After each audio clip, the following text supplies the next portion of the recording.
حضرت عائشہ صدیقہ ام المومنین رضی اللہ تعالیٰ عنہ، اس کی 17 تاریخ کو تقریباً ان کا بھی مثال باکمال ہے حضرت عائشہ کا، آپ کی بھی فقاہت، جلالت، اللہ اکبر کیا کہنے ہیں۔ حضور کے کسی صحابی کو لے لیں،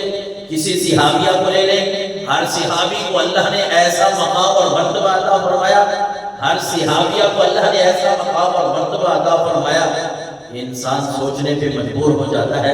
ہاں یار یہ وہی لوگ ہیں جنہوں نے حضور کے ساتھ اتنی وفا کی، حضور کی بات کو اتنے تک لیا کہ اللہ نے اور اللہ کے نبی نے بھی ان لوگوں کی تعریف کی۔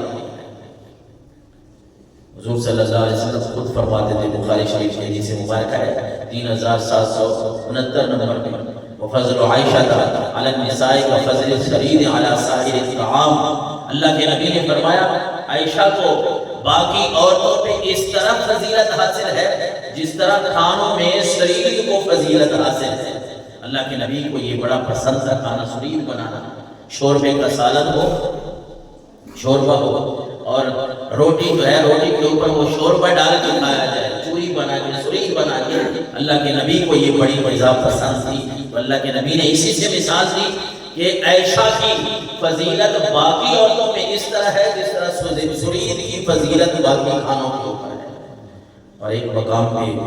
حضرت ابو موسیٰ اشعری رضی اللہ تعالیٰ عنہ فرماتے ہیں، میں بات اس پہ کرنے لگا تھا اپنی ماں بہنوں کی تربیت کریں، ان کو سمجھائیں، ان کو بتائیں کہ اللہ کے نبی صلی اللہ علیہ وسلم کی ازواج مطہرات کی زندگی کیسی تھی، ہمارا آئیڈیل کون ہونا چاہیے، ہم نے کس کو فالو کرنا ہے، ہم نے ان لوگوں کو چھوڑنا ہے جو ٹی وی پہ بیٹھ کے آپ کو بے حیائی کی طرف لے کے جانا چاہتے ہیں۔ بڑے بڑے صحابہ کرام، کبار صحابہ کرام، بڑے صحابہ کرام، حضرت ام المومنین عائشہ صدیقہ کی میں آپ بات عرض کر رہا ہوں کہ ابو موسیٰ اشعری فرماتے ہیں ما اشکل علینا اصحاب رسول اللہ صلی اللہ علیہ وسلم حدیث قط فسألنا عائشہ الا وجدنا عندها منہ علما، کہتے ہیں حضرت ابو موسیٰ اشعری لوگوں ہمیں کوئی بھی مسئلہ پیش آتا نا، صحابہ کہہ رہے ہیں حضور کی زوجہ محترمہ کے لیے، مومنوں کی ماں کے لیے، اور بڑے بڑے صحابی کے صحابہ کرام کے بارے میں یہ روایت ملتی ہے، صحابی کہتے ہیں حضرت ابو موسیٰ اشعری ہمیں کسی مسئلہ میں نا دشواری پیش آتی، کوئی مسئلہ ہمیں سمجھ نہ آتا تو حضرت عائشہ صدیقہ رضی اللہ تعالی عنہا کے پاس ہم چلے جاتے، وہاں اپنا مسئلہ پیش کرتے، وہ ہمیں اس مسئلے کا حل بتا دیا کرتی تھی۔ حضور کی ظاہری زندگی کے بعد صحابہ کرام، بڑے بڑے صحابہ کرام ام المومنین حضرت عائشہ سے مسئلے پوچھنے جاتے تھے۔ اس کا مطلب یہ ہے کہ اپنی ماؤں بہنوں کو دینی تعلیم بھی دیں، دنیاوی تعلیم بھی حق ہے ان کا، ان کو پڑھائیں، ان کو سکھائیں، ان کو سمجھائیں، لیکن یہ بات بھی یاد رکھنے والی ہے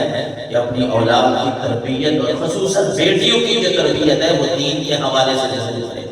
اپنی بیٹیوں کو دین کی تعلیم سے ضرور جو ہے وہ آراستہ کریں، نہیں تو یہ بگاڑ جو معاشرے میں پیدا ہو رہے ہیں یہ ہوتے رہیں گے،